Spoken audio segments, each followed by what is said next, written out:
Եվ այսպես, ուրեմն վաճառքի էտապները եւ կլիենտների տիպավորումը։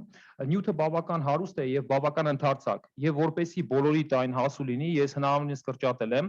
Ենթադրում եմ, որ բոլոր այն մարդիկ, ովքեր մասնակցում են այսօրվա մեր հանդիպմանը, իրենք ունեն որոշակի գիտելիքներ վաճառքի ասպարեզում եւ ենթադրում եմ, որ այս նյութը, որ մի մասը այս նյութի, որ ես կներկայացնեմ, ինտուիտիվ ձևով կամ էլ գիտակցված դուք բոլորդ արդեն գիտեք։ Հիմնականում այս մեր հանդիպման նպատակը այն է, որ մենք դասակարգենք այս գիտելիքները, վստահ լինենք այս գիտելիքների վրա, արդեն ոնց որ անցած էտապ մենք յուրացնենք սա եւ այս գիտելիքները հետագայում կիրառենք մեր գործունեության ընթացքում։ Վաճառքի բաժինը ընդհանրապես շատ հետաքրքիր բաժին է։ Վաճառողը ինքը բավական լայն գիտելիքների տիրապետող է, ինքը պետք է լինի հոգեբան, ինքը պետք է լինի լավ վաճառքի տեխնիկաների տիրապետող մասնագետ, ինքը պետք է հասկանա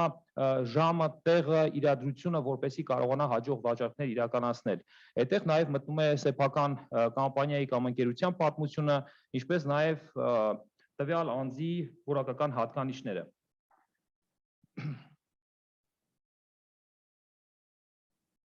Եվ այսպես, ուրեմն վաճառքի էտապները։ Վաճառքի էտապները սովորաբար կլասիկ վաճառքի մեջ իրենք ունեն 5 էտապ, այսինքն ի սկզբանե մարդիկ ենթադրում են, որ վաճառքը պիտի լինի 5 էտապով, բայց հետագայում այդ էտապները հասվեցին մինչև 12-ի։ Իրականում հիմնական էտապները էլի մնում են 5-ը, որը ես նշել եմ գազարագույն գույնով, որպեսզի հասկանալի լինի, որ դրանք հիմնական էտապներն են, բայց հետագայում վաճառքների զարգացմանը զուգընթաց մարդիկ հասկացան, որ այս էտապների իրագործումը անհնար է միջանկյալ էտապները չկատարելով։ Եվ այդ միջանկյալ էտապները մենք տեսնում ենք հիմա մեր էկրանին։ Առաջին էտապը, որը շատ կարևոր էտապ է, դա կոնտակտի պլանավորումը եւ նախապատրաստումն է։ Երկրորդ էտապը դա կոնտակտի հաստատումն է։ Այնուհետև նախաձեռնությունը վերցնել եւ պահպանել։ Հաջորդը ֆիլտրումը կամ կվալիֆիկացիան, այնուհետև պահանջների վերհանումը կլիենտի, այնուհետև գնում ենք պրեզենտացիայի, գնի հայտարարման, առարկությունների հետ աշխատանքի, գործարքի փակման եւ այնուհետև 3 էտապ կա, որոնք իրար հետ կազմում են մեկ ամբողջություն, դա չեկի ավելացումն է, գործարքի շարունակականությունն է, կոնտակտներն են եւ երաշխավորությունը։ Հիմնականում, որպես ես բոլոր էտապները հեշտ հիշեք, լավ կլինի հիշենք մենք 5 էտապները, դա կոնտակտի հաստատումն է, պահանջների վերհանումն է, պրեզենտացիան է, առարկությունների հետ աշխատանքն է եւ գործարքի կնքումը։ Երբ որ այս ամբողջը մենք հիշենք, մնացածը շատ հեշտ կլինի հիշել։ Տեսեք, սկզբից թվում է իրականում, որ այս բոլոր 12 էտապը հիշելը անհնար է։ Իրականում տեսեք, աշխարհում բոլոր վաճառքները, լինի դա բավական པարզ վաճառքներ, ենթադրենք մի գյուղացի վաճառում է մյուսին, ենթադրենք իր տնտեսությունից ինչ-որ մի կով, եւ բարդ վաճառքներ, ենթադրենք ճապոնական ինչ-որ կամպանիա, մի քանի հազար ավտոմեքենա է վաճառում մյուս կոնտինենտում գտնվող, ենթադրենք ռուսական մի ֆիրմայի, իրականում բոլորն էլ անցնում են այս էտապների միջով։ Այսինքն, եթե մենք ցանկացած գործարք նայենք այս էտապների պրիզմայով, մենք կտեսնենք, որ բոլոր էտապներն գոյություն ունեն։ Հիմա շատ հարցեր են առաջանում, մարդիկ ասում են, իսկ կարող եմ մի էտապի վրայով թռնել, անցնել մյուս էտապին միանգամից։ Ասեմ այսպես, այն կլիենտները, որոնք այսպես ասած տաք ու պատրաստի կլիենտներ են, երբեմն իհարկե լինում են դեպքեր, դուք զանգում եք կլիենտին կամ կլիենտն է ձեզ զանգում ու անմիջապես պատվեր է կատարում։ Ինքը գիտի եւ ապրանքը, եւ կամպանիան, վստահ է ձեր վրա, եւ միանգամից առանց որևէ լրացուցիչ ջանքերի ինքը անմիջապես դառնում է մեր գնորդը։ Բայց դա ավելի շուտ երջանիկ պատահականություն է, իրականում մենք պետք է բոլոր այս էտապներով անցնենք, որպեսզի կլիենտը դառնա մերը եւ մենք մրցակցային պայքարում հաղթենք։ Եթե որևէ էտապում գործարքը չի կայանում, այսինքն մենք չենք կարողանում վաճառք իրականացնել, ապա մենք պետք է հստակ հասկանանք, որ տվյալ էտապում մենք ունենք պրոբլեմ, այսինքն մինչև այդ եղած էտապները մենք ճիշտ չենք կատարել։ Ցանկացած էտապի վրա եթե մենք կանգ ենք առնում, դա նշանակում է, որ այդ էտապում մենք ունեցել ենք արդեն բավական կուտակային պրոբլեմներ, որոնք բերել են կանգ առի կամ գործարքի չկպման։ Հետևաբար լավ վաճառողը, անգամ եթե սխալվում է եւ կատարում է որոշակի սխալներ, ինքը անմիջապես գնորդին տանում է նախորդ էտապ։ Այսինքն, որպեսզի գործարքը հանկարծ վտանգի կամ ռիսկի տակ չհայտնվի, եթե դուք կանգ եք առել էտապներից որևէ մեկում եւ տեսնում եք գործը առաջ չի գնում, անմիջապես վերլուծեք, որ էտապում եք սխալ արել եւ կլիենտին նուրբ ձևով ուղղորդեք դեպի նախորդ էտապ։ Հիմա շարունակեմ առանձին էտապների մասին ավելի լայն ձևով։ Ուրեմն այսպես, Առաջին հերթին ուրեմն մենք ունենք կոնտակտի պլանավորում եւ նախապատրաստում։ Ինչ է դա նշանակում։ Տեսեք, սովորաբար հայկական միջավայրում, ինչու՞ չէ նաեւ ռուսական, ամերիկյան սկսնակ վաճառողները ինչ են անում։ Իրենք միանգամից զանգում են կլիենտին կամ կոնտակտ են հաստատում կլիենտի հետ եւ սկսում են վաճառքի սկրիպտերով անգիրարած ուրախ, որ իրանք գիտեն ինչ որ սկրիպտներ, սկսում են վաճառք իրականացնել։ Իրականում դա սխալ տակտիկա է։ Անկախ նրանից դուք ինչ գնորդի հետ եք հանդիպում, դա սառը կոնտակտ է կամ տաք կոնտակտ, դուք պետք է նախապատրաստվեք։ Նախապատրաստումը լինում է արտաքին եւ ներքին։ Ներքին նախապատրաստումը դա ձեր ներքին, ոնց որ ռուսներն են ասում, նաստրոյկան է, այսինքն ձեր ներքին կարգավորումը։ Վաճառողի տրամադրությունից, վաճառողի դեմքի արտահայտությունից, վաճառողի արդեն ակնկալիքներից բավական մեծ բան է կախված, որովհետեւ երբ որ դուք հանդիպում եք որևէ այլ մարդու, տվյալ դեպքում դուք մարդու հետ շփվելիս առաջին 10-15 վայրկյանի ընթացքում մարդը ձեզ կարդում է, ինչպես դուք եք իրեն փորձում կարդալ, այնպես էլ այդ տվյալ անձնավորությունն է ձեզ կարդում։ Հետևաբար այդ կարդալու ընթացքում բավական մեծ ինֆորմացիա է ստանում ոչ վերբալ միջոցներով։ Այսինքն, մինչև դուք բերանը կբացեք եւ առաջին խոսքերը կասեք ողջույնի կամ կոմպանիայի մասին կամ product-ի մասին, մարդը արդեն առաջին 10 վայրկյանում որոշում է կայացնում, ձեզ հետ արժե աշխատել, թե չարժե։ Մնացածը արդեն աշխատանքի 20%-ն է։ Առաջինը կլիենտի տվյալների հավաքում։ Ուրեմն մենք պետք է կլիենտի մասին որքան հնարավոր է շատ տվյալներ հավաքենք։ Դա բավական հեշտացնում է մեր աշխատանքը եւ հնարավորություն է տալիս բոլոր էտապները ավելի կարճ ժամանակում անցնել։ Կլիենտի հետ աշխատանքի եւ սկրիպտների որոշում։ Տեսեք, կլիենտները տարբեր են լինում։ Նույն գործելավոճը, որը հաջողության է բերել մեկ կլիենտի հետ, մյուսի դեպքում կարող է լինել պարզապես ռիսկային եւ ընդհանրապես ոչ մի արդյունքի չբերել։ Հետևաբար մենք մինչև հանդիպման գնալը կլիենտի հետ պետք է հասկանանք ինչ կատեգորիայի կլիենտի հետ գործ ունենք, ոնց ենք իր հետ աշխատելու եւ ինչ սկրիպտներ կարող ենք օգտագործել իր հետ աշխատանքի ընթացքում։ Եվ երրորդը դա հանդիպման տեղը եւ ժամանակն է։ Հավատացեք, որ եղանակը, տեղը, ժամանակը, տրամադրությունը իրենք ստեղծում են ֆոնային լավ կամ վատ միջավայր գործարքների կնքման համար։ Հետևաբար ցանկացած գործարքի գնալիս դա նման է ժամադրության, այսինքն գործարքի գնալիս, կլիենտի հետ հանդիպելիս, դուք պետք է պատրաստվեք այնպես, ասես թե գնում եք ժամադրության, այսինքն նոր ուժով, նոր էներգիայով, լավ տրամադրությամբ եւ անկասկած ներքին համոզվածությամբ, որ գործարքը կայանալու է։ Սա առաջին էտապի մասին։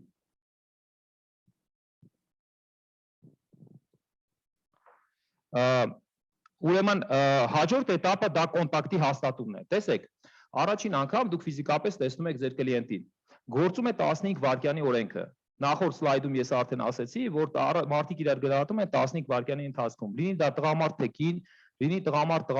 գործնական հարաբերություններ, առաջին 15 վայրկյանը որոշիչ է։ Հետևաբար, ցանկացած լարվածություն, ցանկացած գործ տրամադրություն, ցանկացած ներքին անինքնավստահություն անմիջապես գրվում է վաճառողի երեսի վրա։ Հետևաբար, մենք պետք է հնարավորինս կտրվենք ընտանեկան պրոբլեմներից, կամպանիայում տեղի ունեցող ինչ-որ աշխատանքային անհարթություններից եւ եթե մենք գնում ենք գործարքի եւ ուզում ենք ավելացնել կոպիտ ասած մեր գործարքային պակետը, մեր հաջող գործարքային պակետը, մենք պետք է մեր այդ հմտություն ունենանք, որպեսզի շատ արագ մի բանից մյուսը, ոնց որ ռուսներն են ասում, переключаться, այսինքն մի բանից մյուսը անցում կատարենք, մի տրամադրությունից մյուսը։ Այս դեպքում վաճառողի աշխատանքը շատ նման է դերասանի աշխատանքին, այսինքն մենք պետք է կարողանանք համապատասխան ժամանակ մտնել համապատասխան դերի մեջ։ Երկրորդ գործիքը դա վիզուալ գնահատումն է։ Առաջնային, քանի դեռ տեղի չի ունեցել վերբալ խոսակցական կոնտակտ, մենք պետք է վիզուալ գնահատենք կլիենտին։ Այսինքն վիզուալ գնահատման միջոցով փորձենք պարզել կլիենտը որ տիպաժին է պատկանում։ Հետագայում ես կխոսամ տիպաժների մասին։ Երրորդը դա տիպավորումն է արդեն։ Տիպավորման բազմաթիվ համակարգներ կան, մենք առանձին դրա համար գլուխ ենք նախատեսել, եւ այդ տիպավորման համակարգը ինքը ենթադրում է, որ տիպավորման համակարգի ժամանակ լինում են տարբեր, այսպես ասած, մոտեցումներ, կա ամերիկյան դպրոց, ռուսական դպրոց, կա ասիական դպրոց, նույնիսկ կան 54 տիպավորման ձևեր։ Ես փորձել եմ լավագույնը ձեզ համար ընտրել, ինչի համար, որտեղ պատկերացեք, վաճառքի ժամանակ դժվար թե 54 տիպաժ հիշեք, ու ենթադրենք 54 տիպաժ հիշելով, որոշեք թե 54-ից այդ կլիենտը որն է։ Կոպիտ ասած, այլ բանուգործ չկա, մնում է 54 տիպաժներ անգիրանել եւ սովորել։ Դրա համար ես ընտրել եմ առավել պարզ եւ առավել մատչելի տարբերակը, որի դեպքում մենք արագ կարող ենք տիպավորել կլիենտին, հասկանալ թե իր հետ ոնց աշխատենք։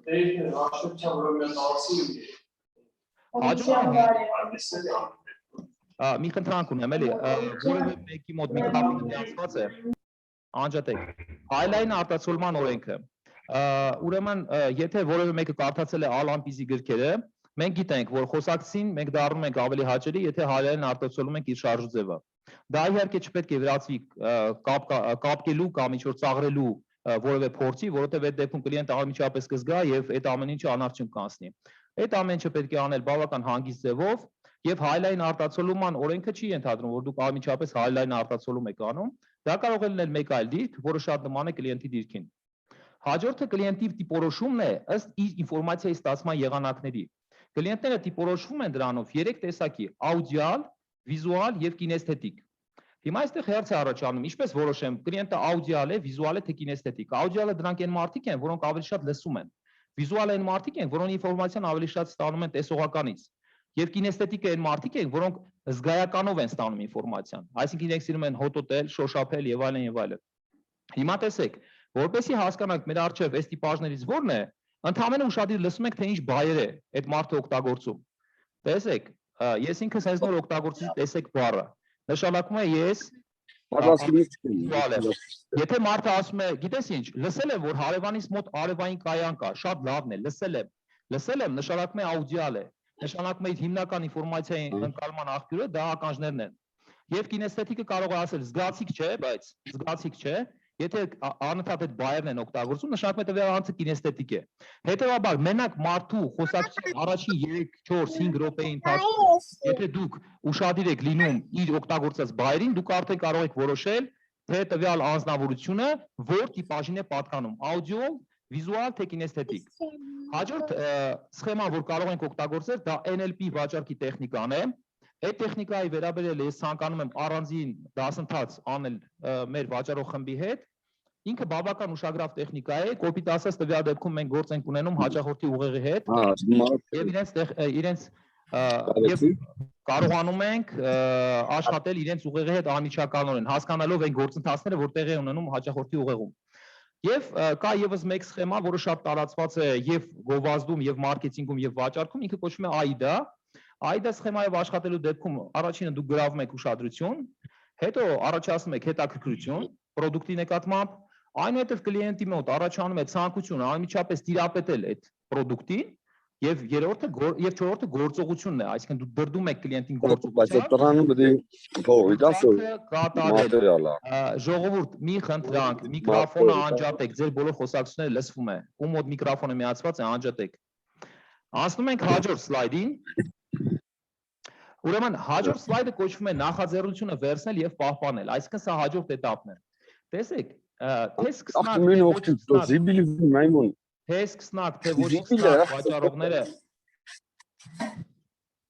թե սկսնակ, թե ոչ սկսնակ վաճառողները իրենք ունեն մեկ սխալ։ Երբեմն, երբ որ մենք արտահայտում ենք որևէ միտք կամ պատասխանում ենք գնորդի որևէ հարցի, մենք վերցնում ենք երկար պաուզա։ Երբ որ մենք վերցնում ենք երկար պաուզա, դա հնարավորություն է տալիս գնորդին ուղղորդել խոսակցությունը մեզ համար ոչ հաճելի եւ ոչ ցանկալի ուղղության վրա։ Այսինքն ինչ է տեղի ունենում։ Տվյալ դեպքում տեղի է ունենում հետաքրքիր մի երևույթ։ Այն սցենարը, որը մենք նախատեսել էինք, որ պիտի տանի դեպի վաճառքի, լիովին անցնում է գնորդի վերահսկողության տակ եւ գնորդը մեզ տանում է դեպի իր տագնապների, կասկածների ու վախերի աշխարհ։ Տվյալ դեպքում նախաձեռնությունը վերցնել իր վրա, դա նշանակում է ցանկացած դեպքում, երբ որ մենք տեսնում ենք, որ խոսակցության սցենարը գնում է ոչ այն հունով կամ ոչ այն ուղղությամբ, մենք այդ սցենարը տանում ենք մեր ուզած ուղղությամբ։ Վաճառքում կա հրաշալի մի հատ մոգական կախարդական արտահայտություն, կոչվում է հենց դրա համարել։ Ուրեմն տեսեք ինչն է հետաքրքիր։ Մարդու ուղեղում երբեմն կապվում են երկու իրադարձություններ, որոնք իրար հետ լոգիկական ոչ մի կապ չունեն։ Այդ կապը ստեղծելու համար օգտագործում են հենց դրա համարել տեխնիկան։ Ինչ է դա նշանակում։ Վաճառողը ասում է. գիտեք ինչ, հարևանս մի հատ ԱՋՏ էր դրել։ Այդ ԱՋՏ-ն շատ վատ աշխատեց։ 2 ամիս հետո սկսվեցին բողոքները։ Անմիջապես իր հետ համաձայնվում եք, ասում եք իհարկե կարող է լինել։ Հենց դրա համար ասում եք այդ կապող բառը եւ շարունակում եք արտահայտությունը ձեզ ուզած ուղղությամբ։ Այսինքն տանում եք կամ ռիսկերի նվազեցման ուղղությամբ, կամ մեր product-ը գովելու ուղղությամբ, կամ այլ ավելի շահավետ համացություն անելու ուղղությամբ։ Դրա համար ես խնդրում եմ, որ հենց դրա համար էլ արտահայտությունը անպայման վերցնեք եւ զինվեք այդ արտահայտությամբ։ Ցանկացած դեպքում կլիենտը կառաջի, կլիենտը կասի թանկ է, կլիենտը կասի այս կամ այն արտահայտությունը, դուք համաձայնվում եք եւ հետո դրա շարունակում եք այդ արտահայտությունը հենց դրա համար էլ եւ բերում եք ձեր արգումենտները։ Սա շատ հրաշալի արտահայտություն է, օգտագործում են տարբեր լեզուներով, կապ չունի դա Հայաստանում է, Ռուսաստանում թե Ամերիկայում եւ ինքը աշխատող գործիք է։ Հաջորդ этаպը դա ֆիլտրումն է կամ կվալիֆիկացիան։ Տեսեք, կլիենտները 4 տիպ ունեն ընդհանրապես, իրենց կարողություններով։ Ուրեմն առաջի տիպը ունի հնարավորություն, այսինքն գումար ունի հետաքրքրություն product-ի նկատմամբ։ Երկրորդ տիպը ունի հնարավորություն, չունի հետաքրքրություն։ Երրորդ տիպը չունի հնարավորություն, ունի հետաքրքրություն, այսինքն գումար չունի, բայց հետաքրքրված է product-ով։ Եվ 5-րդ եւ 4-րդ տիպը չունի հնարավորություն եւ չունի հետաքրքրություն, այսինքն ոչ գումար ունի, ոչ հետաքրքրություն ունի։ Ուրեմն տեսեք, որովհետեւ մենք ավելորդ աշխատանք չանենք, մեկ-մեկ լինում է այդպես կոմունիկացիոն բաժնում, որը շփվում է կլիենտների հետ, վաճառողներ կան, որոնք օրվա վերջում գալիս են ասում են, գիտես ինչ, 20 կլիենտի տուն մտա, 20-ի հետ շփվեցի, ամեն մեկին 20-30 րոպե հատկացրեցի, ու տես ինչ հետաքրքիր է, այս ամբողջի շարքում ես ընդհանրապես մի վաճառք եմ ունեցել կամ չեմ ունեցել։ Ուրեմն խնդիրը նրանում է, որ մենք ոնց որ բանակում են ասում, свой чужой չենք կարողանում տարբերակել։ Այսինքն, տեսեք, ինքնաթիռների վրա ռազմական կա свой чужой համակարգ։ Երբ որ իրենք թռնում են օդում, իրենք անմիջապես տարբերակում են, որ ինքնաթիռներն են յուրային եւ որոնք ոչ յուրային։ Այդ համակարգը ավտոմատիկայի աշճանի հասված պետք է լինի վաճառողի մոտ։ Այսինքն, երբ որ դուք առաջին մի քանի րոպեն, առաջին 5 րոպեն շփվում եք կլիենտի հետ, անմիջապես պետք է հասկանաք, այդ կլիենտը մեր տիպային կլիենտն է թե ոչ։ Եթե կլիենտը մեր տիպային կլիենտը չի, անգամ եթե ինքը շատ բազմախոս, հետաքրքիր անձնավորություն է, դուք միայն իզուր ժամանակ կկորցնեք այդ կլիենտի վրա։ Այն դեպքում, երբ որ առավել արդյունավետ այդ նույն ժամանակը կծախսեք երկու վաճառք անելու համար։ Ուրեմն, եթե կլիենտը ունի գումար եւ ունի հետաքրքրություն, դա ամենահաճելի կլիենտն է։ Դա կոպիտ ասած տաք կլիենտն է։ Եթե այսպես ասած մեծ տաղանդ չդրսևորել գործարքները փչացնելու, այդ կլիենտը հաստատ մեր կլիենտն է լինելու։ Եթե կլիենտը ունի գումար, բայց չունի հետաքրքրություն, այստեղ վաճառողի հմտությունն է առաջի պլան գալիս։ Այսինքն բավական մեծ հետաքրքիր աշխատանք կանելու, քանի որ մարդը գումար ունի, բայց չունի հետաքրքրություն։ Ինչպես ենք առաջացնում հետաքրքրություն։ Ընդհանրապես մենք հասկանում ենք մարդու պահանջները եւ ցավերը եւ աշխատում ենք մենք product-ը կապել իր պահանջների հետ։ Այստեղ ընդհանրապես մի հատ մի բանալի կա։ Մարդը չունի հնարավորություն, բայց ունի հետաքրքրություն։ Ենթադրենք, մեր պրակտիկայում շատ հաճախ է հանդիպում, հատկապես գյուղական վայրերում, որտեղ մարդիկ եկամտի աղբյուրները այդքան բարձր չեն, սոցիալական ստատուսը բարձր չէ, եւ մարդիկ մեծ ցանկություն ունեն, բայց մեծ ցանկություն ունեն ծախսերը կրճատելու կամ օգտվելու ժամանակակից բարիքներից, այդվում միայն ԱՋՏ-ն չէ, դա կարող է iPhone լինել, դա կարող է այլ ժամանակակից տեխնիկա լինել։ Այդ դեպքում ինչ ենք անում։ Այդ դեպքում օգտագործում ենք մեր գործիքները՝ բոնուսներ, զեղչեր եւ կրեդիտային, այսինքն բանկային համակարգի օգնությունը։ Այս կլիենտների հետ միայն այդպես կարելի է աշխատել։ Եվ եթե կլիենտը չունի հնարավորություն եւ չունի հետաքրքրություն, այդ կլիենտի հետ աշխատելը մենք համարում ենք, որ հեռանկարային չէ, բավական աշխատատար է եւ այդ կլիենտին միանգամից մեր ցուցակից դուրս ենք հանում։ Սրանով մենք կարողանում ենք օպտիմիզացնել մեր աշխատանքը եւ մեր հնարավորությունները։ Անցնենք հաջորդ этаպին։ Ուրեմն, պահանջների վերհանում։ Տեսեք, այս этаպը ամենակարևորներից մեկն է։ Եթե մենք չկարողացանք կլիենտի պահանջները վերհանել, մեր վաճառքը գտնվում է ռիսկային գոտում։ Ինչի համար։ Որտեղ մենք կարող ենք գնալ կլիենտին պատմել, թե մեր արևային պանելները ինչ հրաշալի արտադրության պայմաններում են թողարկվում, թե մեր կրիստալները ինչ տեխնոլոգիաներով են ժամանակակից արտադրված, թե մեր ԱՋՏ-ի պատի հաստությունը ինչքան է եւ գերազանցում է բոլոր մրցակիցներին, եւ կլիենտը կարող է բացարձակապես խուլ մնալ մեր բոլոր արգումենտներին։ Ինչի համար։ Որովհետեւ մենք մոռացել ենք մի կարևոր բան՝ վերհանել կլիենտների պահանջները եւ մեր product-ը կապել իր պահանջների հետ։ Առաջին հերթին իհարկե մենք կլիենտի դիմանկարն ենք գծում։ Այդ դիմանկարը գծելու համար մենք ունենք ընդհանրապես մի քանի րոպե։ Հասկանում ենք, թե կլիենտը ինչ պահանջներ կամ կարիքներ կարող է ունենալ։ Երկրորդը մենք հասկանում ենք, թե կլիենտը ինչ չափորոշիչներով է առաջնորդվում գնում կատարելիս, որովհետև տեսեք, ապրանքը նույնն է, ԱԺՏ կամ արևային պանել, բայց մեկը դնում է արևային պանել յետանք Վահագնի թաղամասում, որովհետև ինքը ուզում է ժամանակակից էկոլոգիապես մաքուր տան տեր Երևալ, աչքի ընկնել իր շրջապատում եւ նույնիսկ ինչ-որ ձևով ընդգծել իր ստատուսը, բայց մենք ունենք նաեւ ենթադրենք սահմանային գյուղ, որտեղ մարդու համար դա ամենաառաջին անհրաժեշտության ապրանք է, այսինքն մարդը ցանկանում է իր հոգսը, իր բեռը թեթևացնել, Եվ այդտեղ դա զուտ պրագմատիկ նկատառումներից է կատարում։ Այսինքն մենք պետք է հստակ չափորոշենք, թե մեր կլիենտը ինչ արժեքներով է առաջնորդվում։ Հաջորդը, տեսեք, մենք պետք է հստակ տիրապետենք հետևյալ տեխնիկային, հարցերի տեխնիկային, որովհետև կլիենտի պահանջները կամ կլիենտի հոգսերը մենք կարող ենք վերհանել միայն հարցերի միջոցով։ Հարցերը լինում են 3 տեսակ՝ բաց հարցեր, փակ հարցեր եւ ալտերնատիվ հարցեր։ Ուրեմն տեսեք, բաց հարցերը այն հարցերն են, որոնք կլիենտին հնարավորություն են տալիս բավական ընդարձակ պատասխան տալ։ Այսինքն, երբ որ դուք ասեք բաց հարց, ես օրինակ հիմա կբերեմ, ասում եք, իսկ ինչ կասեք ձեր կտուրի մասին։ Կլիենտը կարող է ձեզ ժամերով պատմել իր կտուրի պատմությունը, ինչ մատերիալներից է ստեղծված, երբ է վերանորոգել, երբ չի ասել վերանորոգել, ինչ գումար է իր վրա նստել եւ այլն, ինչ առաջարկներ ունեցել։ Դա կոչվում է բաց հարց, երբ որ կլիենտին դուք հնարավորություն եք տալիս, որ այն որ ասում է հոգու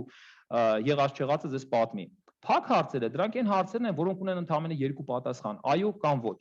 Այսինքն, երբ որ դուք տալիս եք փակ հարց, ինքը ենթադրում է միայն 2 պատասխան՝ այո կամ ոչ։ Հետևաբար, տեսեք, եթե դուք տալիս եք փակ հարց, ինքը ենթադրում է, որ կլիենտը պատասխանում է այո կամ ոչ, օրինակի համար, դուք պատրաստ եք գնել մեր ապրանքը։ Տվյալ հարցը ենթադրում է այո կամ ոչ։ Իմիջիայլոց ասեմ, որ փակ հարցերը բավական վտանգավոր հարցեր են, մեծ հմտություն պետք է ունենալ այդ փակ հարցերը օգտագործելու համար եւ սովորաբար փակ հարցերը օգտագործում են միայն գործարքի վերջնական փուլերում։ Ալտերնատիվ հարցերը, իրենք շատ հետաքրքիր հարցերի տեսակ են։ Իրենք հնարավորություն են տալիս մեզ կլիենտի հետ մտնել խաղի մեջ, այսինքն, գիտեք ինչ, մենք ունենք 2 տեսակի ԱՋՏ, 250 լիտրանոց եւ 300 լիտրանոց, տեսեք, երկուսն էլ ձեզ համապատասխանում է, բայց ես խորհուրդ կտայի 300-ը, հա, ինչ եք ասում, հիմա 250 թե 300-ը, տեսեք, մենք կլիենտին հնարավորություն չենք տալիս հրաժարվելու մեր պրոդուկտից, մենք ընդհանրապես կլիենտին դնում ենք ընտրության առջև, մեր որ պրոդուկտը ինքը ընտրի, այսինքն ալտերնատիվ հարցերը իրանք բավական արդյունավետ գործիք են կլիենտի հակվածությունը դեպի գործարք կնքել ուղղորդելու համար։ Եվ ժամանակակից աշխարհում բավական տարածում ունի SPIN մեթոդոլոգիան, որը օգտագործում են թե կորպորատիվ մեծ վաճառքներում, որոնք ունեն երկար ժամկետներ, այսինքն գործարքի փակման երկար ժամկետ, եւ օգտագործում են սիտուացիոն վաճառքներում, որոնք որ ավելի կարճ վաճառքային ժամկետ ունեն։ SPIN մեթոդը ինքը ենթադրում է այսպես. հարցերի որոշակի շարան, որը տանում է դեպի գործարք։ Այսինքն սիտուացիոն հարցեր, այն որ ասում են դեսից դենից խոսացինք, այդ սիտուացիոն հարցն է, երբ որ դուք կլիենտին չեք ճնշում միանգամից վաճառքով կամ կլիենտին միանգամից չեք վախեցնում նրանով, որ հիմա ինքը պարտավոր ինչ-որ բան գնել։ Հետո գալիս են պրոբլեմային հարցերը, այսինքն դուք վերհանում եք կլիենտի պրոբլեմները, սրանք այն պրոբլեմային հարցերը շատ հետաքրքիր են։ Իրենք վերհանում են այն պրոբլեմները կամ հարցերը, որը կլիենտը տվյալ պահին գիտակցում է, բայց շատ մի հատ մեծ հարցերի պլաստ կա, որը կլիենտը չի գիտակցում։ Հիմա տեսեք, վերհանող հարցերը հաջորդ էտապն են SPIN տեխնոլոգիայում։ Իրենք վերհանում են այն հարցերը, որ կլիենտը նույնիսկ չի գիտակցում։ Օրինակի համար, գնում եք կլիենտի մոտ, վաճառում եք, ենթադրենք, արևային կայան, Վահագնի թաղամասում։ Խոսակցությամբ եք բռնվում, կարծես թե գործարքը կայանում է,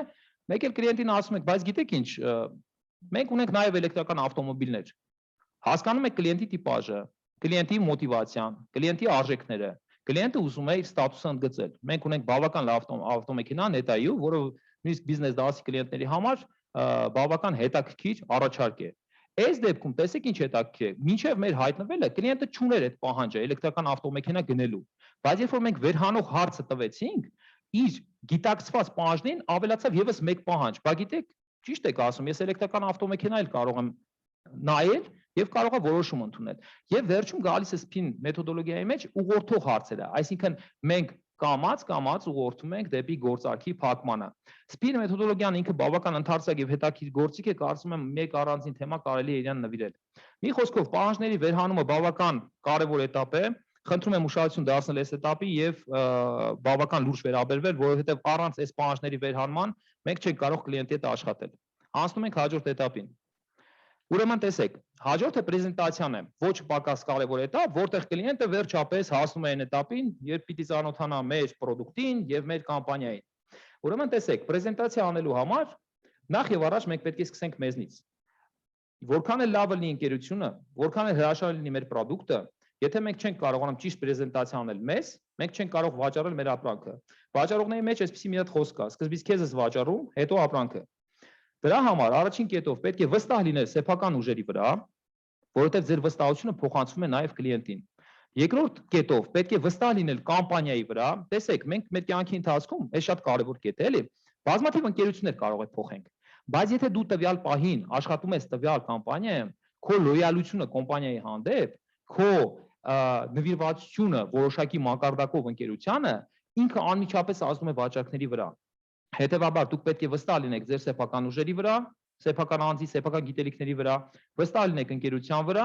եւ երրորդը վստահ լինեք product-ի վրա։ Տեսեք, շատ հետաքրքիր բան կա, որոշ վաճառողներ ասում են, դե գիտես ինչ, հարևան ընկերության product-ը ոնց որ մի քիչ ավելի լավն է, կամ մի քիչ ավելի էժան է,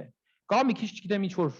եւ այլ ատրիբուտ, իր հետ բոնուս են տալիս։ Ժողովուրդ, տեսեք, ցանկացած վաճառող պետք է 100% վստահ լինի իր ապրանքի վրա, որովհետև ես աշխատել եմ տարբեր կամպանիաներում եւ երբեք իդեալական ապրանք չեմ տեսել։ Ես աշխատել եմ տարբեր կամպանիաներում եւ տեսել եմ միշտ նույն խնդրեմը, երբեմն լինում է մատակարարման բացեր։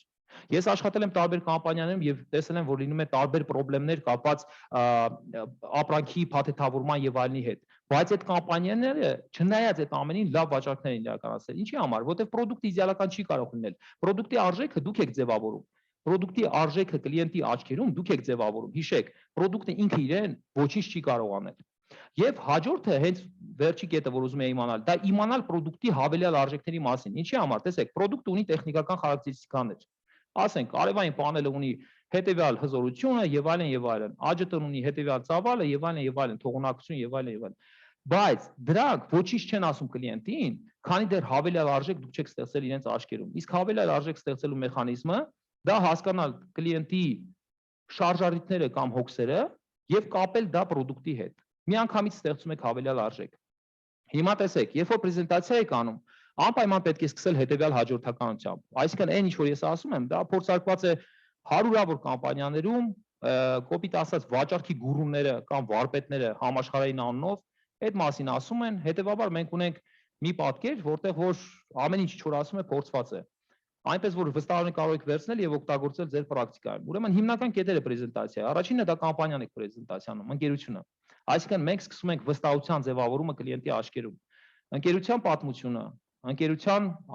կատարած աշխատանքների ծավալը, ընկերությունը ներկայացնող անձանց, որոնք որ կարող է հայտնի լինեն։ Հաջորդը դուք ներկայացնում եք product-ը։ Product-ը իր բոլոր կողմերով, բայց չմոռանաք product-ը կապել կլիենտի պահանջների հետ։ Երրորդը դա հիմնավորումն է, այսինքն դուք արդեն պահանջները հասկանալով հիմնավորում եք, թե ինչի պիտի մեր կլիենտը գնի մեր ապրանքը։ Մյուս կետը դա էքսպերտայնությունն է։ Տեսեք, դուք ինչքան էլ լավ բարեհաճ եւ հրաշալի խոսակից լինեք, եթե կլիենտը ձեր մեջ չտեսավ էքսպերտի, որը որ լուծում է իր խնդիրները, նա մեծ հավանականությամբ կհրաժարվի գործարքից։ Այսինքն դուք պետք է վստահ լինեք նաեւ որպես էքսպերտ։ Հաջորդ պունկտը դա երաշխիքներն է։ Դե բնականաբար ցանկացած կլիենտ, որ գնում է product, ինքը ունի երաշխիքներ ունենալ։ Իմիջիալից երաշխիքները լինում են հաստատուն, այսինքն դա կարող է լինել ինչ-որ երաշխիքային կտրոն, երաշխիքային ժամկետներ, որ տալիս է կամպանիան, եւ կա երաշխիքներ, որով որ տրվում է հարևանների, ծանոթների, այն մարդկանց միջոցով, որոնք որ այդ ամեն ինչը օգտագործել են։ Օրինակի համար, եթե դուք տանում եք արևային կայան, չէ՞ որ դուք կոչում եք ինչ-որ ընկերության, որ արդեն այդ արևային կայանը օգտագործում է, դա արդեն երաշխիք է։ Փաստորեն դուք որքան շատ երաշխիքներ եք տալիս ֆորմալ եւ ոչ ֆորմալ, այդ գործարքը այնքան մեծ հնարավորություն ունի կայանալու։ Հաջորդ կետը դա հաստատումներն է։ Տեսեք, հաստատումները դա երբ որ կոպիտ ասած ճակերտավոր ավտորիտետների խոսքն եք մեջբերում, այսինքն հայտնի մարդ է, հայտնի սպորտսմեն է, հայտնի բժիշկ է կամ հայտնի մի որևէ կամպանիա է, որը ձեր product-ը օգտագործել է եւ կարող է դրական արձագանք տալ։ Իմիջիալից այդ դրական արձագանք կարող է լինել կատալոգում, կարող է լինել կայքի վրա, կարող է լինել բերանացի, բայց եթե դուք այդ ամեն ինչը այդ ամեն ինչը մեջ բերում եք, անպայման համոզված եղեք, որ դա վստահության եւս նոր մեկ գործոն է ստեղծում։ Եվ վերջինը դա offer-ն է։ Տեսեք, առաջարկը պետք է լինի այնպեսին, ասես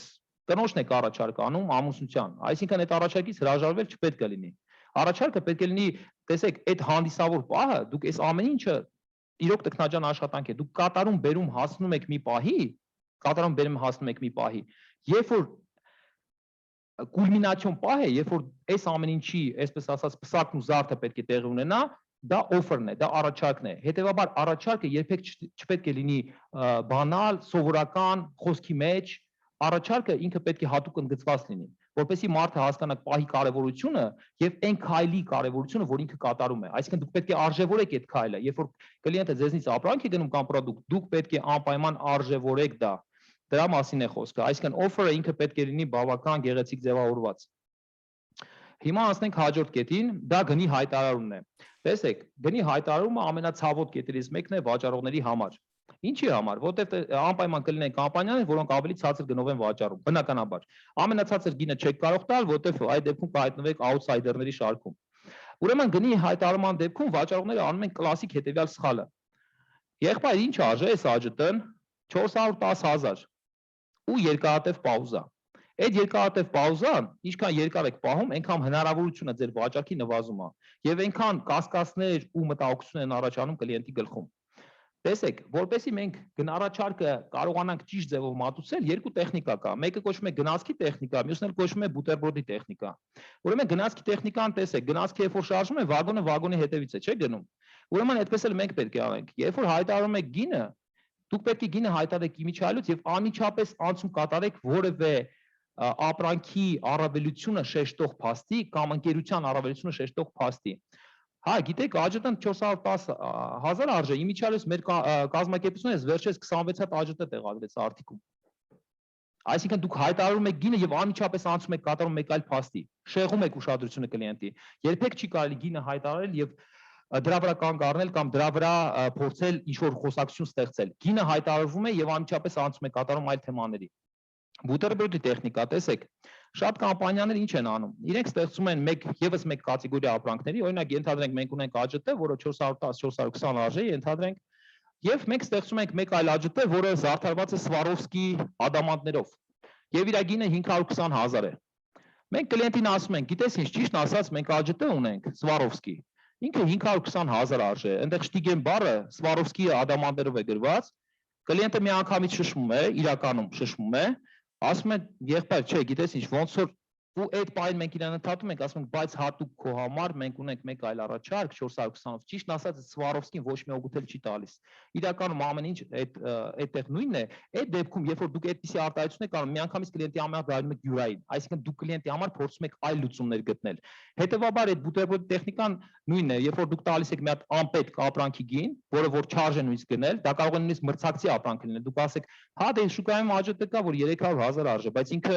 ինչ որակական հատկանիշներ ունի։ Դուք գիտեք ինչքան բողոքներ է գալիս, դուք գիտեք ինչ է կատարվում շուկայում դրա շուրջ։ Եվ հաջորդը դուք տալիս եք մեկ այլ թանկ ապրանքի գին։ Եվ վերջում ասես կլիենտի հետ միասին լուծում փնտրելով գալիս եք կոմպրոմիսային վարիանտին, այսինքն այն վարիանտին, որը ի սկզբանե ուզում եք վաճառել։ Հետևաբար կարող եք օգտագործել կամ գնացքի տեխնիկան կամ բուտերբրոդի տեխնիկան եւ իրենք երկուսն էլ աշխատող գործիքներ են։ Հաջորդը տեսեք, առարկությունների հետ աշխատանք։ Ուրեմն երբ որ այս ամեն ինչը, այս ամբողջ ինֆորմացիան լսում եք կլիենտի գլխի մեջ, բնականաբար, քանի որ մեր ժողովուրդը կրիտիկական է, ինքը սկսում է թույլ կետեր փնտրել։ Բայց գիտեք ինչն է հետաքրքիր, եթե բոլոր էտապները դուք հրաշալի ձևով անցել եք, առարկություններ չկան ու չեն լինում։ Այսինքն առարկությունների էտապը դուք շրջանցում եք։ Հիշեք, եթե կլիենտը ունի առարկություն, նշանակում է նախորդ էտապներից որևէ մեկում դուք սխալ եք թույլ տվել։ Եթե կլիենտը ունի առարկություն, դա նշանակում է, որ որևէ էտապ դուք կամ սխալ եք թույլ տվել, կամ էլ բաց եք թողել այդ էտապը։ Ուրեմն առարկությունների համար մենք նախորոք ունենում ենք մշակված սցենարներ։ Իմիջիայլոց այս սցենարները պետք է ճյուղավորված լինեն, որովհետև ոչ բոլոր կլիենտներն են միատեսակ եւ ռեակցիաները կարող են տարբեր լինել։ Երբ որ մենք ունենում ենք առարկությունների սկրիպտ կամ սցենար, դա մեզ ազատում է մի հատ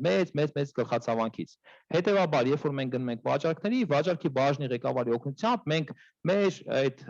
ամբողջ բագաժը ինֆորմացիայի, որ տարբեր վաճառողներից գալիս է, համախմբում ենք, խմբավորում ենք, ստեղծում ենք սցենարներ եւ այդ սցենարաձեռքներս գնում ենք դեպի հաղթական վաճառքների ավարտ։ Հաջորդ էտապը գործարքի փակում։ Ուրեմն տեսեք, ամենածանր էտապներից մեկն է։ Մենք շատ հաճախ ենք լսում, որ ժողովուրդը ուրեմն վաճառող գնում է հրաշալի կատարում է բոլոր էտապները ու այն վաճառքի փակման էտապում հանկարծ վաճառքը կախվում է ու առաջանում են խնդիրներ։ Ուրեմն տեսեք, գործարքի փակելը կատարում են անպայման փակ հարցերով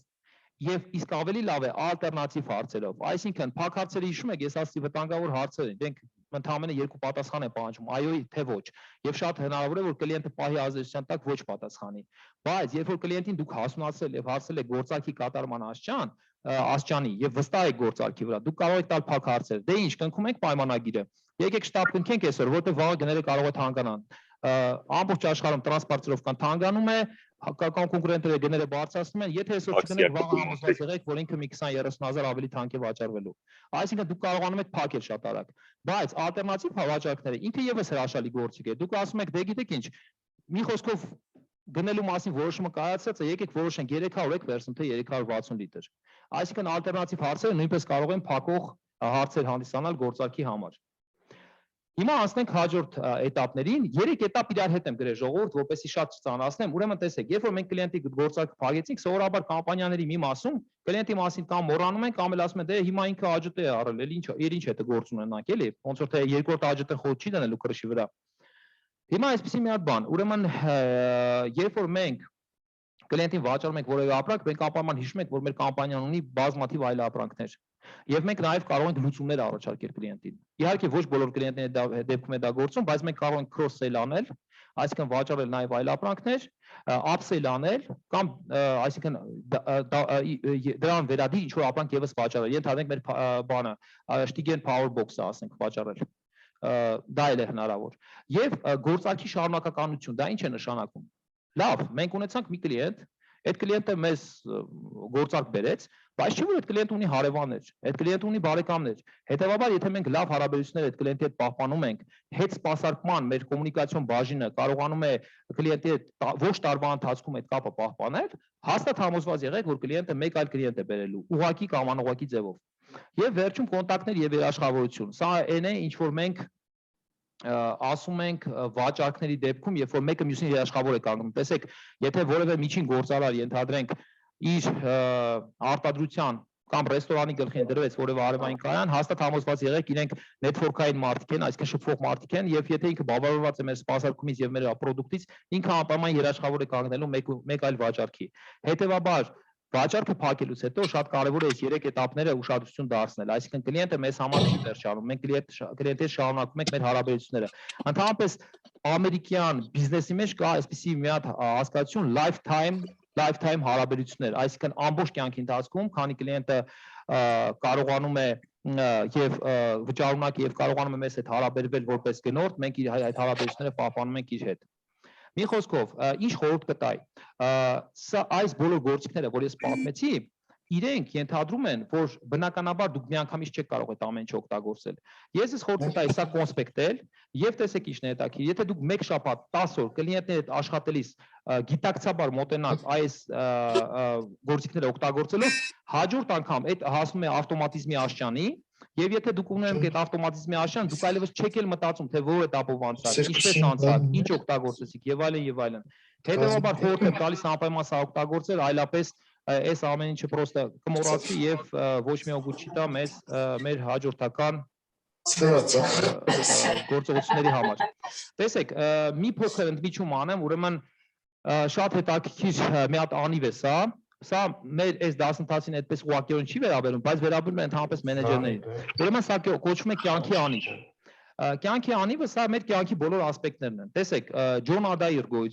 մի հրաշալի գուրու կա վաճառքի, ինքը ասում է վատառողջ մենեջերը դա թույլ մենեջեր է։ Դժբախտ մենեջերը դա թույլ մենեջեր է։ Հոգսերով եւ իր խնդիրները չլուծելու կարողությամբ մենեջերը դա վատ մենեջեր է։ Հետևաբար տեսեք, մենք ունենք մի հատ անիվ, որտեղ գրված է մեր կյանքի տարբեր բաժինները։ Եթե մենք այս անիվը փորձենք լրացնել 1-ից 10 բալանոց համակարգով, այսինքն 1-ը ամենացածը, 10-ը ամենաբարձրը, եւ կարողանանք հասկանալ մեր կյանքի որ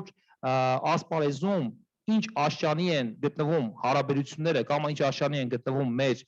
հետաքրքրությունները, մենք կստանանք մի հատ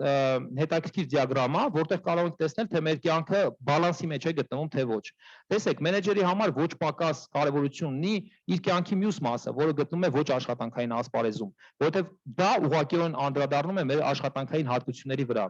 Ես այս պրեզենտացիան ձեզ կուղարկեմ, փորձեք ազնվորեն այս ամեն ինչը լրացնել, հասկանալ, թե 10 բալանոց համակարգում ձեր կյանքի տարբեր ասպեկտները ինչ բալանսի մեջ են գտնվում։ Եվ եթե որևէ մի կողմ դիսբալանսի մեջ է, անպայման փորձեք բալանսի բերել, որպեսզի ձեր արդյունավետ զարգացում ապահովեք թե ձեր անձի համար, թե ձեր շրջապատի համար։ Եվ անցնենք հաջորդ հարցին, դա կլիենտների տիպավորումն է։ Ուրեմն տեսեք, մենք հասկացանք վաճառքի этаպները, մեզ համար արդեն պարզ է, թե ոչ կոպիտ ասած դարակի մեջ շարվեց մեր բոլոր գիտելիքները, մենք հասկացանք ինչ этаպներով ենք անցնելու, ինչ տեխնիկաներ ենք օգտագործելու, բայց ամենակարևոր մասը մնաց, այսինքն ով է կլիենտը, ինչպես պետք է նրա հետ աշխատել։ Հետևաբար, մենք այս պահի դրությամբ ունենք կլիենտների տիպավորման տարբեր համակարգեր, օրինակ գոյություն ունեն կլիենտների տիպավորման 16 տիպաժների համակարգը, 54 տիպաժների համակարգը, 9 տիպաժների համակարգը, բայց գիտեք ինչ, ճիշտն ասած ես կողմ չեմ այդ տիպաժավորմանը, որտեղ 54 տիպաժ հիշելը, հետո կլիենտի նույնականացնել այդ տիպաժի հետ, դա բավական ծանր աշխատանք է, գուցե եթե մարդը հոգեբանության պրոֆեսոր է, ինքը կարողանա դա անել։ Կարծում եմ վաճառքի դեպքում պետք է ավելի պրիմիտիվ եւ ավելի պարզ սխեմա։ Դրա համար ես ընտրեցի մի սխեմա, որը օգտագործում են Ռուսաստանում, Վիշե շկոլա էկոնոմիկի հաստատությունում, այնտեղ MBA սխեման է դա, եւ այդ սխեման օգտագործում են հայտնի կոուչները, որպեսզի վաճառքի մենեջերներին փոխանցեն իրենց գիտելիքները, թե ոնց տիպավորել մեր կլիենտներին։ Այստեղ շատ հետաքրքիր պերսոնաժներ կան, մի քիչ ինքը մուլտիպլիկացված է, այսպես ասենք, բայց դա բնավ իր էֆեկտիվությունը չի նվազեցնում։ Ուրեմն տեսեք, սա Բորիս Ժալիլոյի տիպավորումն է, կլիենտերին ինքը բաժանում է ընդհանրապես 4 տեսակի։ Ինքը ասում է, որ վաճառքի ասպարեզում մարդիկ դրսևորվում են ընդհանրապես երկու հատկանիշով՝ բաց կամ փակ լինելով, այսինքն որքան է մարդ բաց կոմունիկացիաների համար կամ որքան է փակ կոմունիկացիաների համար, եւ ինքնավստահ կամ անինքնավստահ լինելով։ Հետևաբար, երբ որ մենք այսպիսի մի գրաֆիկա ենք գծում, որտեղ մենք ունենք բաց եւ փակ համակարգ, ինքնավստահ եւ անինքնավստահ համակարգ, տեսեք, ոչ մի կլիենտ երբեք 100%-անոց չի լինում բաց կամ փակ, երբեք 100%-անոց ինքնավստահ կամ անինքնավստահ չի լինում, բայց երբ որ ինքը հատում է 50%-ի սահմանը, որոշակիորեն մենք կարող ենք ասել, ինքը բաց անձնավորություն է թե փակ։ Երբ որ դուք շփվում եք որևէ կլիենտի հետ, բնականաբար դուք անմիջապես հասկանում եք, տվյալ կլիենտը հակված է կոմունիկացիայի, թե չէ։ Թե ինքը փակ է, թե ինքը ունի տագնապներ, մտավախություններ եւ այլն եւ այլն։ Եվ եթե շփվում եք կլիենտի, նույն ձևով դուք կարողանում եք ասել, տվյալ կլիենտը ինքնավստահ է, ինքը կարողանում է իր խոսքը առաջ տանել, թե տվյալ կլիենտը փակ, անինքնավստահ կամ որոշումներ չկայացնող անձնավորություն է։ Հետևաբար, այս խաչաձևման արդյունքում մենք ունենում ենք 4 տիպաժ։ Մեկը ինքնավստահ բաց անձնավորությունն է, մեկը ինքնավստահ փակ անձնավորությունն է, մեկը անինքնավստահ բաց անձնավորություն է, կան այդպիսի մարդիկ, ասենք, ինքը բաց անձնավորություն է, շատ լավ կոմունիկացիայի մեջ է մտնում, բայց ինքը անինքնավստահ է, անընդհատ ինչ-որ կասկածների մեջ է, եւ անինքնավստահ փակ անձնավորություն։ Այսինքն անինքնավստահ փակ անձնավորությունը, որ եւ անինքնավստահ է, եւ փակ է, եւ չի կոմունիկացում, դա ամենածանր տիպաժներից մեկն է։ Հիմա տեսեք, այս 4 տիպաժների հիման վրա հիմա առաջանում է հարց, ինչպես ենք աշխատելու իրենց հետ։ Ուրեմն այս 4 տիպաժների հետ աշխատելու սխեման ես հիմա կտամ։ Ուրեմն տեսեք, բաց տիպաժներին, այսինքն այն տիպաժները, որոնք կոմունիկացիայի հեշտ են գնում եւ շփման հեշտ են գնում, անպայման տվեք բաց հարցեր։ Ինչի համար, որովհետեւ եթե նրանք գնում են կոմունիկացիայի ավելի հեշտ եւ իրենց տալիս եք բաց հարցեր, իրենք բավական բան են պատմում իրենց մասին։ Եվ ընդհանրապես վաճառքը ավելի շատ լսելու արվեստ է, քան թե ասելու։ Շատ սկսնակ վաճառողներ գնում են վաճառքի եւ անմիջապես կլիենտին ինֆորմացիոն այդպես հեղեղով խեղդում են։ Դա բնականաբար ոչ մի օգուտ չի տալիս վաճառքներին, վաճառքը դա ավելի շատ լսելու արվեստ է եւ ճիշտ ժամանակին սեփական արգումենտները բերելու արվեստ։ Ուրեմն բաց տիպաժներին բաց հարցեր ենք տալիս եւ շատ լսում։ Փակ տիպաժներին փակ հարցեր ենք տալիս, որովհետեւ փակ տիպաժները իրենք ավելի չոր են, քիչ էմոցիոնալ են եւ իրենց պետք է տալ փակ հարցեր, այո, ոչ պատասխաններով։ Եվ այդ դեպքում մենք ավելի շատ ենք պատմում, այսինքն փակ տիպաժները իրենք սիրում են որոշումներ կայացնելուց առաջ բավականաչափ ինֆորմացիա ունենալ իրենց տրամադրության տակ։ Հետևաբար, երբ որ մենք շատ ինֆորմացիա ենք տալիս, փակ տիպաժների համար մենք դառնում ենք վստահության օբյեկտ։ Ուրեմն բաց տիպաժներին մենք տալիս ենք ավելի շատ էմոցիոնալ վաճառքներ, փակ տիպաժներին մենք տալիս ենք ավելի շատ փաստեր եւ թվեր։ Սա այսպես։ Ուրեմն տեսեք, անինքնավստահ բաց տիպաժ, որպեսզի մարդկանց պարզ լինի եւ անդադ չասենք անինքնավստահ բաց տիպաժներ, բերել են մուլտիպլիկացիոն հերոսների եւ այդ հերոսների տիպաժներով իրենց անվանել։ Ուրեմն անինքնավստահ բաց տիպաժը դա պիտաչոկն է։ Ուրեմն պիտաչոկը Վինի Պուխի մուլտիկից էլի, այսպես ասենք։ Ուրեմն տեսեք, եթե մարդը անինքնավստահ է, բայց շատախոս ու կոմունիկացված, տվյալ անձնավորության հետ ինչպես պետք է աշխատել։ Տվյալ տիպի համար կարևոր է էմոցիոնալ շփումը, ընկերական մոտեցումը, հարկավոր է իրեն լսել, վաճառքում չխոսալ սեփական անձի կամ իր անձի մասին, քանի որ ինքը անինքնավստահ է, հիշեք, անինքնավստահ անձանց հետ իրենց անձի մասին երբեք մի խոսացեք, որտեղ տվյալ դեպքում, երբ որ իրենց անձը գալիս է առաջի պլան, իրենք շատ շփոթվում են։ Տվյալ դեպքում պետք է անընդհատ խոսակցության մեջ ասել մենք որոշեցինք մեր կարծիքով, այսինքն ցույց տալ ձեր ընդհանրությունը, որ դուք ընդհանուր մեկ թիմ եք։ Եվ անինքնավստահ բաց անձնավորություններին պետք է անընդհատ ինչ-որ գարանտիաներ եւ ինչ-որ երաշխիքներ տալ։ Ստեղ վաճառքի բանալին տալ վստահություն։ Այսինքն իրենք ուզում են վստահ լինել իրենց ընտրության մեջ։ Այդ վստահությունը իրենք իրենց մեջ չունեն։ Դուք պետք է այդ վստահությունը իրենց տալ։ Հետևաբար ձեր խոսքերի մեջ պետք է լինի ես երաշխավորում եմ, ես կապահով եմ, հաստատ լավ որակ է, ոչ մի խնդրեմ չի լինի։ Այսինքն դուք վերցնում եք նախաձեռնությունը ձեր ձեռքը եւ դառնում եք երաշխավոր վաճառքի համար։ Հետևաբար պիտաչոկ տիպաժի հետ, անինքնավստահ բաց տիպաժի հետ աշխատում ենք տվյալ սխեմայով։ Հաջորդը ինքնավստահ բաց տիպաժ։ Ինքնավստահ բաց տիպաժները սովորաբար կյանքում հաջողակ մարդիկ են, այսինքն իրենք եւ լավ կոմունիկացիա են գնում եւ բավական ինքնավստահ են։ Տվյալ դեպքում այդ պերսոնաժը Վինի Պուխն է կամ Դ'Արտանյանն է, նայած ում ոնց է հարմար։ Տեսեք, տվյալ անձի հետ խոսակցությունը կառուցում եք միայն իր անձի շուրջը։ Տվյալ անձը փոքր հասակից եղել է անընդհատ ուշադրության կենտրոնում, մեծ հասակում եւս շնորհիվ իր տարբեր տեսակի հաջողությունների եղել է ուշադրության կենտրոնում։ Հետևաբար մենք տվյալ անձի հետ խոսում ենք միայն իր հաջողություններից, իր հետաքրքրություններից, իր հոբիից եւ վաճառքի բանալին կոպիտ ասած ճակերտավոր ինքը աշխարհի կենտրոնն է։ Եթե դուք կարողանում եք այդպիսի մոտեցում գտնել տվյալ անձնավորությանը, ձեր վաճառքները ամենայն հավանականությամբ ապահովված կլինեն։ Հաջորդը դա անինքնավստահ փակ անձնավորությունն է։ Անինքնավստահ փակ անձնավորությունը այդ հայտնի հերոս Իա Իշուկն է, Վինի Պուխի հերոսներից կամ Արամիսը։ Ուրեմն տեսեք ինչն է հետաքրքիր։ Անինքնավստահ եւ փակ անձնավորությունները ամենադժվար վաճառքի համար անձնավորություններն են։ Հերիք չի անինքնավստահ են, մի հատ էլ փակ են, այսինքն ինֆորմացիան դժվար է իրենց փոխանցելը։ Այդ դեպքում իրենց պետք է ապելյացիա անել կամ բերել ընդհանուրի հասարակության գաղափարը, այսինքն բոլորն են հաստատում, բոլորն են ասում, եւ տվյալ անձանց հետ աշխատելիս երբեք չասեք ձեզ առաջարկում ենք ունիկալ, էքսկլյուզիվ, լավագույն, միակ, իրենք վախենում են այդպեսին լինել։ Այսինքն իրենք գորշություն են, կոպիտ ասեմ, չկան լավ ու վատ անձնավորություններ, բազմապես իրենք սիրում են ստվերի տակ լինել։ Հետևաբար մի փորձեք իրենց ստվերից հանել։ Ասեք, բոլորը ասում են, բոլորը երաշխավորում են, բոլորի կարծիքով, այդ դեպքում դուք հաջողության կունենաք։ Ուրեմն վաճառքի բանալին անինքնավստահ եւ փակ մարդկանց համար դա դուք ձեր ետևից իրեն տանում եք։ Քայլ առ քայլ իրեն վաճառքի բոլոր этаպներով տանում եք, դուք պետք է ինքներդ վերցնեք ինիցիատիվան ձեր ձեռքը։ Եվ հաջորդը դա կրոլիկն է, ինքնավստահ, բայց փակ անձնավորություն։ Դուք շատ հաճախ տեսած կլինեք մարդիկ, որոնք հաջողության են հասել կամ բավական ինքնավստահ անձնավորություն են, բայց իրենք կոմունիկացված չեն, իրենք բավական քիչ բառեր են արտաբերում, իրենք փակ են, եւ այդ տիպաժը դա կրոլիկն է։ Ուրեմն տեսեք, այդ տիպի անձնավորությունը շատ հաճախ անվանում են չոր անձնավորություններ։ Ուրեմն իրենց էմոցիաներ պետք չի, իրենց այդ կատակներ անել պետք չի, դա իրենց հանում է իրենց կոմֆորտի զոնայից։ Ուրեմն իրենց պետք են թվեր, ապացույցներ, որքան ինքը կշահի, որքան եկամուտ կունենա, ինչ զեղչեր ունենք, ինչ բոնուսներ ունենք, եւ վաճառքի բանալին այստեղ լինել էքսպերտ զինված թվերով եւ գնորդի օգուտի ընդգծումով։ Այսինքն, այս տիպաժի հետ աշխատում ենք հետեւյալ ձևով։ Մենք մեզ ներկայացնում ենք որպես էքսպերտ, մենք ձեռքի տակ ունենում ենք բավական թվեր, փաստեր, ապացույցներ եւ համեմատություններ եւ այդ դեպքում մեր հաջողությունը ապահովված է։ Մի խոսքով, սրանով մենք կավարտենք մեր տիպավորումը, սա ամենահեշտ տիպավորման ձևն է, էլի ասեմ, տվյալ գործիքները դառնում են ձերը, երբ որ դուք գորե 10-15 կլիենտի հետ գիտակցված, թղթի վրա նշումներ անելով աշխատում եք իրանց տիպավորումը որոշել։ Եթե ձեզնից ջանք չի պահանջի, կարող եք տիպավորումը սկսել օրինակի համար ձեր շրջապատից, ասենք տեսնել, թե որ անձնավորությանը ինչ տիպավորում դուք կտայիք։ Եթե դուք այդ գործողությունը բազմիցս անեք, դա ավտոմատիզմի կվերածվի եւ դուք կարող եք այդ 4 տիպաժները արագ որոշել նաեւ թե ինչպես իրենց հետ կաշխատել եւ կարծում եմ, որ այս գիտելիքները ձեզ կօգնեն ոչ միայն վաճառքում, այլև կյանքում, որպեսզի կարողանաք ճիշտ մոտեցումներ գտնել ճիշտ անձանց հետ։ Սրանով մենք ավարտում ենք, եթե որևէ հարց կա կամ հարցերի շարան կա, խնդրեմ ես կարող եմ լսել եւ պատասխանել։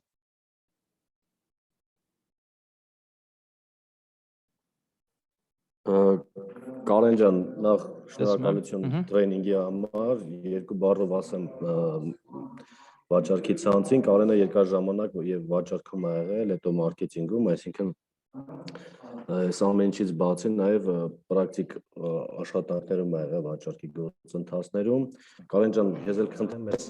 պրեզենտացիան մեզ ուղարկել կամ մենք մեր Viber-ում դնել, եթե հնարավոր է, ընթացքում մարսելու համար, հա, այդ որոշակի ամեն ինչի իր դարակներում դասավորելու համար մենք եւս մեկ անգամ կփորձենք անցնել առաջարկածը այս պրեզենտացիայի նյութերի վրայով, էլի։ Շատ լավ, Նորայր հարցեր ջան, չունեմ։ նյութերը անպայման բոլորը կստանան, ովքեր մասնակցել են, բացի նյութերից հնարավոր է ինչ-որ հղումներ լինեն, որոնք որ կօգնեն հետագայում։ Ես կարծում եմ, որ վաճառքային ասպարեզն է, որ մարդիկ պետք է անընդհատ ինչ-որ նոր բան սովորեն, նոր բան իմանան, որովհետև նույն ձևով աշխատելով նույն արդյունքներն ենք մենք միշտ ստանում, հետևաբար ինչ-որ նոր բան, նոր տեխնիկա սովորելով մենք կարող ենք մեր արդյունքները ավելի օպտիմիզացնել։ Այնպես որ բոլորին շնորհակալ եմ լսելու համար, մենք հետագայում եւս հանդիպումներ կունենանք, եթե որևէ հարցեր հետագայում կծագեն, խնդրեմ կարող եք դիմել։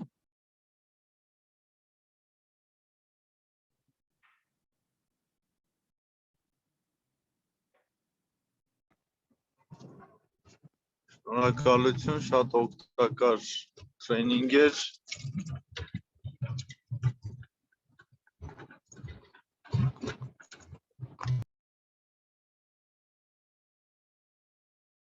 Բոլորին լավ աշխատանքային օր եմ մաղթում։ Տեսություն։